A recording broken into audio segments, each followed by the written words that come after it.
আজ আরুষিকে দেখতে আসছেন সায়ন্তনের বাবা মা। শুধু দেখতে আসা বললে ব্যাপারটা ভুল হবে। আজই বিয়ের কথাবার্তা একেবারে ফাইনাল হয়ে যাবে, মানে পাকা কথা। সায়ন্তন আরুষির পূর্ব পরিচিত, বিয়েটা দেখাশোনা করে হচ্ছে না। আরুষির সাথে 7 বছরের প্রেম সায়ন্তনের। 7 বছরের প্রেম 7 পাকে বাঁধা পড়বে আর কদিনের মধ্যেই। প্রেমের ব্যাপার নিয়ে দুই বাড়িতে কারোর কোনো অমত নেই। দুই পরিবার সম্মত হয়েছে বলেই আজ বিয়ের দিনক্ষণ ঠিক হয়ে যাবে। সকাল থেকে আরুষি অবশ্য টেনশনে আছে। শুধু আরুষি নয়, আরুষির মা বাবাও। সায়ন্তনের মা অন্নপূর্ণা দেবী জানিয়ে দিয়েছেন উনাদের কিছু দাবি আছে, সেই দাবিটা কিন্তু মেনে নিতে হবে। আর তাতেই বেড়েছে আরুষির টেনশন। আরুষির সাথে প্রেমের ব্যাপারটা সায়ন্তন অনেক আগেই মাকে জানিয়েছিল। ছেলের প্রেম করা নিয়ে অন্নপূর্ণা দেবী কখনোই কোনো আপত্তি করেননি। আরুষির ব্যাপারে সেরকম কিছু জানতেও চাননি তখন। তবে বিয়ের ব্যাপারে সায়ন্তন মাকে জানাতেই অন্নপূর্ণা দেবী ছেলেকে জিজ্ঞেস করেছিলেন, মেয়েটি কি করে? আমরা একই সাথে জব করি। বাড়িতে কে কে আছেন? বাড়িতে আরুষি আর আরুষির বাবা মা। আর বাবা কি করেন? Bank manager. 3 মাস পর উনি রিটায়ার করে যাবেন। বাবার একমাত্র মেয়ে? হ্যাঁ মা।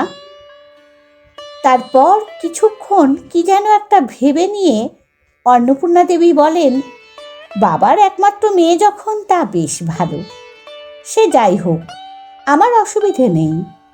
তবে আমাদের কিছু দাবি আছে। সায়ন্তন অবাক হয়ে জিজ্ঞেস করেছিল, দাবি? কী সব বলছো মা? বিয়েতে দাবি করবে? এটা খারাপ দেখায় না? কিচ্ছু খারাপ দেখায় না। বাবার একমাত্র মেয়ে বলেই দাবিটা সঙ্গত বলে মনে করি। তাছাড়া ছেলের বিয়ে দেব আর দাবি থাকবে না? প্রেম করেছিস বলে আমাদের কিছু দাবি থাকবে না সেটা ভাবলি কি করে?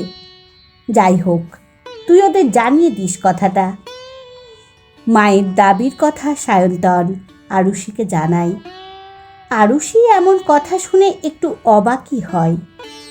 বিয়েতে দাবি দেওয়ার ব্যাপারটা সত্যিই যেন কেমন একটা শুনতে লাগে। সায়ন্তনের মায়ের প্রতি যে ভক্তির পারদটা ছিল সেটা যেন নেমে যেতে থাকে আস্তে আস্তে। সেদিন থেকেই আরুষির মনটা ভীষণ খারাপ। আরুষিও এই ব্যাপারটা বাড়িতে মা বাবাকে জানায়। কথাটা শুনে অবশ্য আরুষির মা বলেছিল, আমরা কোন দিক দিয়ে কম আছি বলতো? ওনারা আসুক আগে, দেখি না কতটা কি দাবি করে। তা বলে এভাবে কেউ আগে থেকে বলে কয়ে আসে? আমি কিন্তু চুপ করে থাকবো না মা, প্রতিবাদ করবই। যারা এইভাবে দাবির কথা জানায় আমি সেই সব মানুষদের পছন্দ করি না। তাতে আমার বিয়ে হয় হবে, না হয় না হবে। আর সেটা সায়ন্তনকে পরিষ্কারভাবে জানিয়েও দিয়েছি আমি। সায়ন্তনের মা বাবা এসেছেন আজ আরুষিদের বাড়িতে। আরুষিও বেশ সাজগোজ করে সায়ন্তনের বাবা মায়ের সামনে এসে বসেছে। যেদিন থেকে দাবি দেওয়ার কথা শুনেছে সেদিন থেকে আরুষির মনের মধ্যে একটা অস্বস্তি কাজ করছে। ছেলের বিয়ে দেবে, তাই দাবি দেওয়া নিয়ে এসেছে, এমন কথা ভাবলেই গাটা যেন রি রি করে উঠছে আরুষির। অতিথি আপ্যায়ন পর্ব শেষ হতেই আরুষির মা আরতি দেবী জিজ্ঞেস করেন, মেয়েকে পছন্দ হয়েছে তো? কথাটা শুনে অন্নপূর্ণা দেবী হেসে বলে ওঠেন, ছেলের পছন্দ মানেই আমাদের পছন্দ। ছেলে নিজে পছন্দ করে তার জীবনসঙ্গী বেছে নিয়েছে, আর সেটা অপছন্দ করি কি করে বলুন তো? ছেলে যার সাথে ভালো থাকবে আমরা সেটা দেখেই ভালো থাকব। আমরা দুজনেই ছেলে অন্তঃপ্রাণ। ছেলেকে ভালোবাসি আর ছেলের পছন্দটাকে ভালোবাসবো না, সেটা হয় নাকি? ঠিক তাই, আমরাও তো সেটাই মনে করি। আমার মেয়ে যার সাথে ভালো থাকবে সেটা দেখেই তো আনন্দে থাকা উচিত। হাসতে হাসতে কথাটা বলে ওঠেন আরুষির বাবাও। অন্নপূর্ণা দেবীও কথার তাল মিলিয়ে বলতে থাকেন, আমার ছেলে আর আপনার মেয়ে, ওরা দুজনে বিয়ে করছে, দুজনেই চাকরি করে। জানেন তো, এই রকম একটা মেয়েই খুঁজতাম, ছেলে যদি প্রেম নাও করত। আমার প্রথম থেকেই ইচ্ছে ছিল ছেলের বউ যে হবে সে যেন চাকরি করে। লেখাপড়া শিখে সেটা যদি কাজে না লাগায় তার কি দাম বলুন তো? এই যে দেখুন না, আমি সেই সময়ের MA পাস, মডার্ন হিস্ট্রিতে মাস্টার্স করেছি। কত শখ ছিল চাকরি করব, তার করতে পারলাম কই। আমার শাশুড়ি বলতেন, মেয়ে মানুষ আবার কি চাকরি করবে, বরং সংসার করুক। আমার তো সেই ইচ্ছে পূরণ হয়নি। পরে আমিও ভেবেছিলাম, আমি যা পারিনি আমার ছেলের বউ যেন সেটা করে। নিজেদের অপূর্ণ ইচ্ছেগুলো সন্তানদের মধ্যে দিয়ে দেখতে পাওয়ারও একটা সুখ আছে। কথাটা শোনার পর আরুষি হবু শাশুড়ির মুখের দিকে তাকিয়ে নেয় একবার।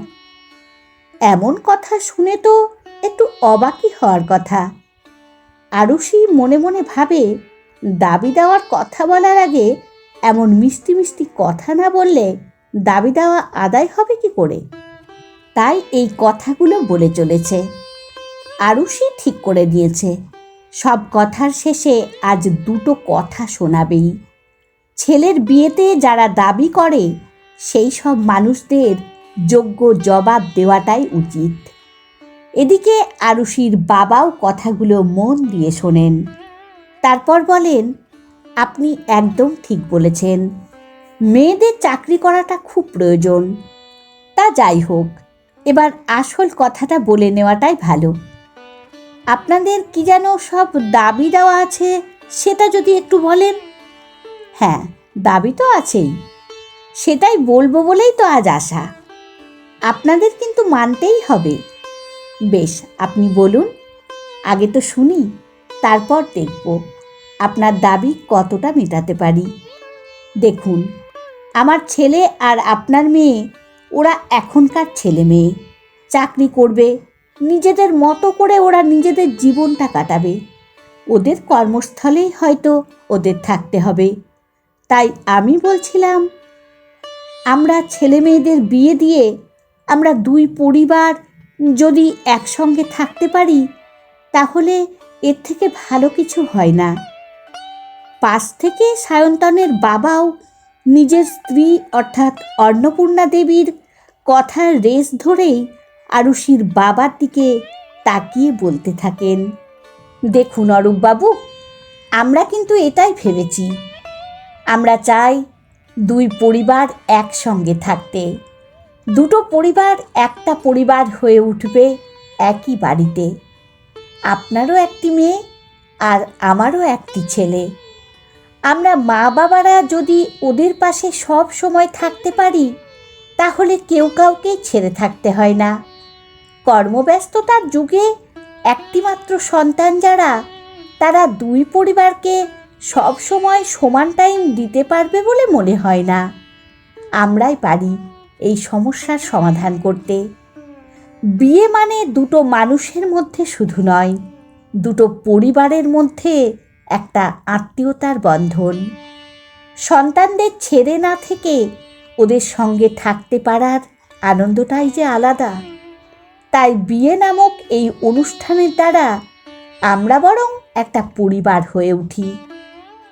এমন কথা শুনে অরূপবাবু অর্থাৎ আরুষির বাবা বলেন, এ তো খুব ভালো প্রস্তাব। এরকমভাবে ভেবেছেন, সত্যি খুব ভালো লাগছে। কিন্তু আপনাদের দাবিটা তো এখনো বললেন না। আবার কিসের দাবি? এতক্ষণ ধরে যেটা বললাম, এই একসঙ্গে থাকার কথা, এটাই আমাদের একমাত্র দাবি। দাবি মানে ওই টাকা পয়সা সোনা দানা? তাহলে কথাটা শেষ করতে না দিয়েই অন্নপূর্ণা দেবী বলে ওঠেন, সোনা দানা টাকা পয়সা এসব নিয়ে কি করব? সম্পর্কের মাঝে এই সব লেনদেন চলে না। মানুষের সাথে মানুষের মনের মিল হলেই বিবাহ নামক একটা বন্ধন গড়ে ওঠে, যে বন্ধনটা হবে আত্মীয়তার বন্ধন। সোনা দানা টাকা পয়সা দিয়ে সে বন্ধনটা কখনো গড়ে ওঠে না, তাই ওসবের কোনো প্রয়োজন নেই। আমরা বরং সম্পর্কের হিসেবটা বুঝে নিই। টাকা পয়সা যদি খরচ করতেই হয়, চলুন না আমরা দুই পরিবার মিলে এই বিয়ে উপলক্ষে অসহায় দুস্থ কিছু মানুষদের পাশে থেকে সেবা করি। এই রকম একটা অনুষ্ঠানের আয়োজন করতে পারলে বোধহয় মন্দ হয় না। অরূপবাবু, আরতি দেবী, আপনারা তো দুজনেই আছেন, ভাবুন না এমনটা যদি করা যায়। এমন কথা শুনে আরুষি তার বাবা মায়ের মুখের দিকে তাকায়। আরুষির বাবা মাও আরুষির দিকে তাকিয়ে থাকে। এসব কথা শুনে কি বলবে বুঝে উঠতে পারছে না কেউই। নিজের কাছে আরুষি নিজেই যেন ছোট হয়ে যায়। ভেতরে ভেতরে একটা অপরাধ বোধ কাজ করে এই ভেবে যে মানুষের সম্পর্কে কত ভুল ধারণা কাজ করে আমাদের। দাবি দেওয়া মানেই যে টাকা পয়সা, নগদ দান সামগ্রী, সোনাদানা নয়, সেটা উপলব্ধি করতে পারে আরুষি। অন্তরের সম্পদে সমৃদ্ধ সায়ন্তনের বাবা মা। তাই এমন মানুষদের সাথে থাকাটাও বোধহয় বড় সৌভাগ্যের। অন্তরের অপরিসীম শ্রদ্ধায় নত হয়ে আরুষি বলে, আমি আপনাদের এ প্রস্তাবে রাজি। আমি চাই বিলাস ব্যসনে আড়ম্বর সজ্জায় জীবন অতিবাহিত করার থেকেও কিছুটা সময় যদি অসহায় দুস্থ মানুষদের সঙ্গে আনন্দ ভাগ করে নিতে পারি, তাহলে এর থেকে ভালো কাজ হতে পারে না।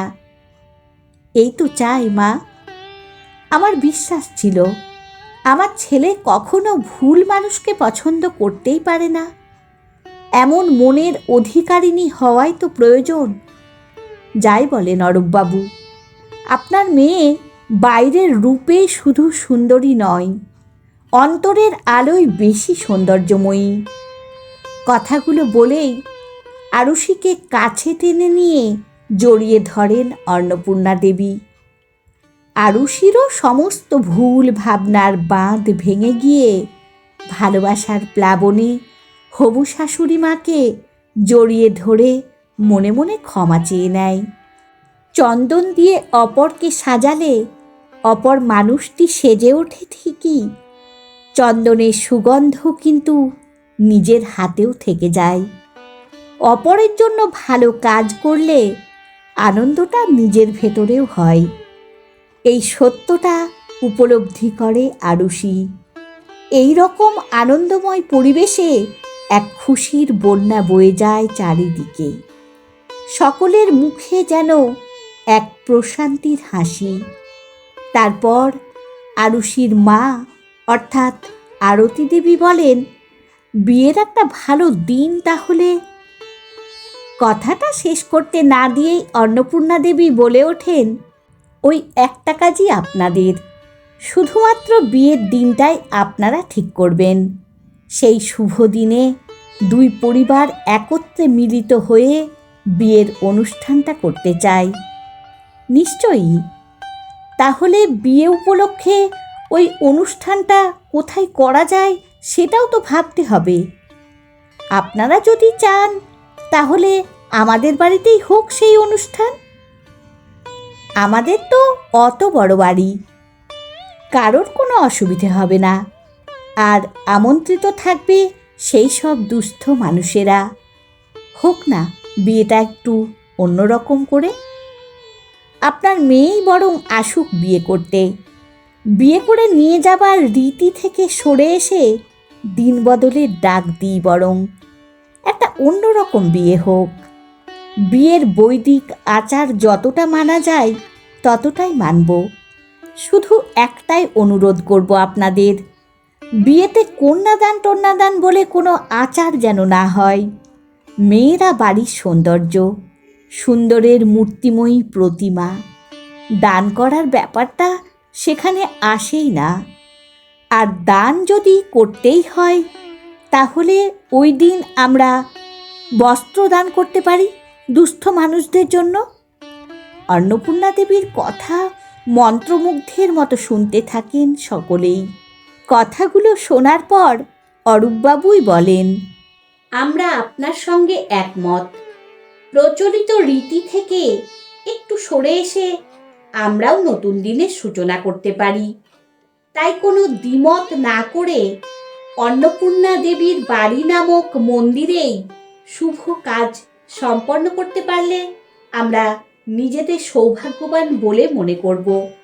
আর দেরি কেন, বরং আজ থেকেই আমরা একে অপরের পাশে থাকার অঙ্গীকারবদ্ধ হই।